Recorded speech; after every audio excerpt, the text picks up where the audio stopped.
Hello everyone, I'm Mukta. I'm a PhD candidate at Ecology and Genetics Research Unit at University of Oulu.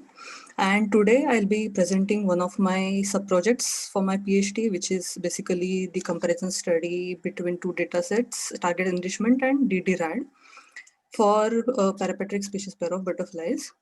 First of all, I would like to thank organizers of this meeting for giving me opportunity to present my research.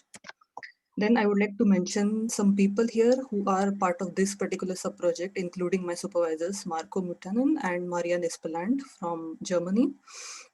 And these are the people who are part of the main PhD project, basically all the collaborators. So I'll briefly talk about background for my PhD project, Advancing Genomic Revolution of Species Delimitation, which is a Finnish academy funded project led by Marco. So basically, we describe all this diversity with respect to species unit, but then the problem of species delimitation suffers from basically lack of objectivity and also often reliance on taxonomic expertise. And we know that traditionally taxonomy is mostly based on morphology. And as molecular methods started coming along, people started using those. However, in 2003, a group of scientists proposed that a species delimitation should be based on standardized DNA markers called the barcodes, DNA barcodes. And since then, there have been numerous studies, numerous species delimitation studies published using barcodes. But now with the advancement of ingest techniques, we are seeing explosion in the amount of genomic data available. So why not go for this kind of data? As it is quantifiable and it's objective, it could actually remove the subjectivity in species delimitation. Having said that, the main objective of my PhD is basically we want to see if there are any standard set of markers that we could make, there are any set of markers that we could make as standards for species delimitation purposes. And the method that we are targeting here is target enrichment. It basically uses custom RNA bits to selectively hybridize and capture the DNA targets, and mainly targets exons and flanking introns. And till now, it has been used for deeper level phylogeny, but now it's seeing its applications in shallow scale as well. So why we chose this method? Because first, its efficiency in non-model species, its low loss of missing data, as you will see in my data set in the poster. And also, most importantly, it is comparable across species groups, so which could help us in the standardization that we want to achieve.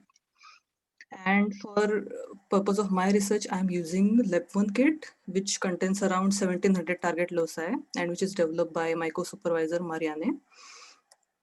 So the first case study that I'm addressing is Melithaea athalia and Cheladusa.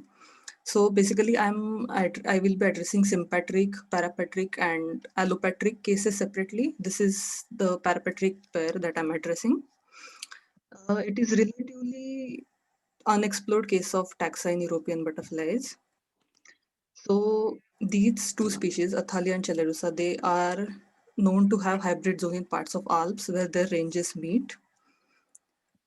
And what is the interesting aspect of this case study is that we found intermediate specimens during fieldwork in the contact zone, intermediate in terms of their genitalia morphology. And there are not many studies on this system. There is just one study by Linwu et al. In 2009, and it was that study was based on relatively less data. That is only one mitochondrial and two nuclear genes. And that study showed that Cheladusa was a sister clade to Athalia and Dion clade.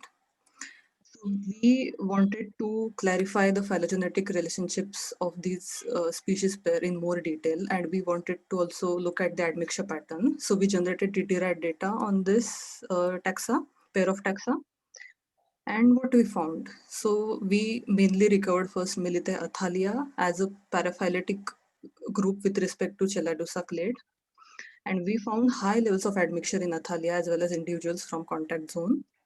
And most interestingly, we found the presence of completely distinct Balkan lineage of Athalia. I will, of course, talk about this study also in more detail in tomorrow's poster session. And we then took the subset of this data and we compared it to newly generated target enrichment data.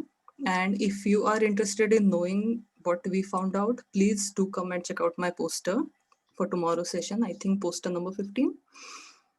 And these are people I would like to thank, including Academy of Finland for funding, and then Sandra, Lars, and my group members, of course. And here are the references, and I'll see you tomorrow, hopefully. Thank you.